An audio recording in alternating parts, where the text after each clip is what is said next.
If I could make it where they had to buy the whole piece in order to even download the record, you know, in digital form, I would do that. Because I believe conceptual albums and the fact that we can't physically hold records anymore is another thing that's breaking the artist, fan, or connoisseur experience. Is that when we used to buy records, that record was our own. Exactly. You know, there was some tangible ownership with that. And then you remember that day, you sat down with that record, read every lyric, looked at the artwork, and then you understood the whole conceptual piece of the artist, such as Tommy's, The Who's Tommy, or Quadrophenia, or Pink Floyd, or, you know, whatever it may, or Marvin Gaye, you know, what's going on, these conceptual albums. They define the soundtrack for an era of your life. That's what I'm trying to preserve. My father played saxophone with James Brown and Jackie Wilson right up in these walls, you know, and so all I know is the true stock, where you rehearse and you are disciplined and you woodshed, and the people who paid don't deserve a mistake. They didn't pay for mistakes. They paid to be entertained with perfection, and you got fined for being late. And if you missed it, James would be like, "Gotcha." You think he's saying something? No, he's telling the band, "I got you. You docked." And $50 back then, that's a lot of money.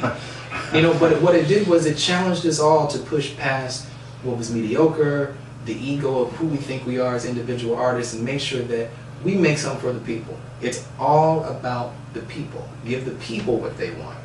But you know, it's funny. I did this because I heard so many stories about him looking at Jimmy and what the fine. Yes, you know? yes. But what you're talking about is the difference between selling a record and being an artist. Absolutely. And that's the difference, because when I think of the artists who are timeless and the music that's timeless, it defies genre. It defies.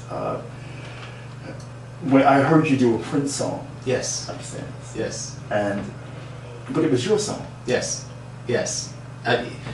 Thieves in the Temple. I also did a cover of Prince's "If I Was Your Girlfriend."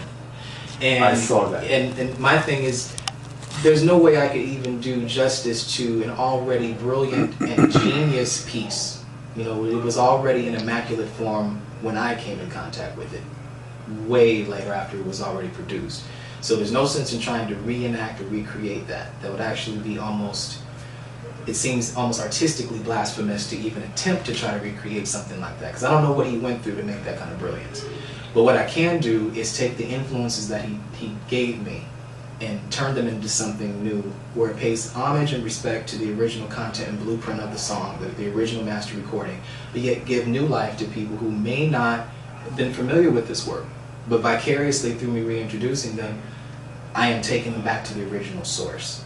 And I'm really excited about that. I don't do covers that often, but as of late, I've been venturing into covers. And this will be the first time tonight people will see me playing instruments, breaking out the guitar with them. Well, I saw that in the rehearsal, and I was like, wow. But that defines you more than just a performer. You're an artist. Yes. And I saw that the first time you performed. There was a lot of defiance in that concert. Yeah, there really was. There was. Now that I think about it, I truly, in New York, you just get this kind of an FU type attitude. They don't mean any harm by it. It's just, this is who I am, and if you don't mess with it, then that's on you, but I'm good with me. New York gives you that type of chutzpah and confidence to be oneself. If you don't own it, New York will discern it, and they will boo and reject you and not receive you.